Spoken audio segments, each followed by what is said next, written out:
വീട്ടിലെല്ലാവർക്കും ജലദോഷമായത് കാരണം ഇന്നൊരു ചുക്കാപ്പി ഉണ്ടാക്കാൻ വെച്ചു. അപ്പോൾ ഇതിന് ആദ്യം നമ്മൾ കുറച്ച് ചെറിയ ഉള്ളിയും കുറച്ച് അധികം ഉണ്ടായിക്കോട്ടെ കേട്ടോ, പിന്നെ ഒരു കഷ്ണം ഇഞ്ചിയും കൂടി നന്നായിട്ട് ചതച്ചെടുക്കുക.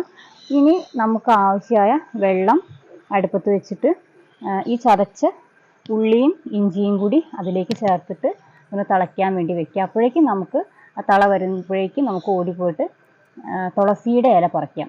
അപ്പോൾ തുളസീൻ്റെ ഇല അത്രയും നല്ലതാണ്. അതുകൂടി ചേർത്തിട്ട് തള വരുന്ന വെള്ളത്തിലേക്ക് അതുകൂടി ചേർക്കുക. ഇനി നമുക്ക് മധുരത്തിന് ആവശ്യമായിട്ടുള്ള ശർക്കര കൂടി ചേർക്കുക. പിന്നെ എരിവിനുള്ള കുരുമുളക് കൂടി പൊടിച്ചെടുത്തിട്ട് എരിവിനനുസരിച്ച് അതുകൂടി ആഡ് ചെയ്യുക. ഇനി നന്നായിട്ടൊന്ന് മൂടി വെച്ചിട്ട് ഒന്ന് നന്നായിട്ട് തിളച്ചോട്ടെ, കാരണം അതിൻ്റെ ആ ഒരു സത്തൊക്കെ അതിലേക്ക് വെള്ളത്തിലേക്ക് നന്നായിട്ട് ചേർന്ന് വന്നോട്ടെ. അവസാനം ഒരു ഫ്ലേവറിന് വേണ്ടിയിട്ട് ബ്രൂ കോഫി ഒരു നുള്ള് ബ്രൂ കോഫിയുടെ പൊടി കൂടി ചേർത്ത് നന്നായിട്ട് മിക്സ് ചെയ്തിട്ട് ഓഫ് ചെയ്താൽ നമ്മുടെ കാപ്പി ഇവിടെ റെഡിയായി.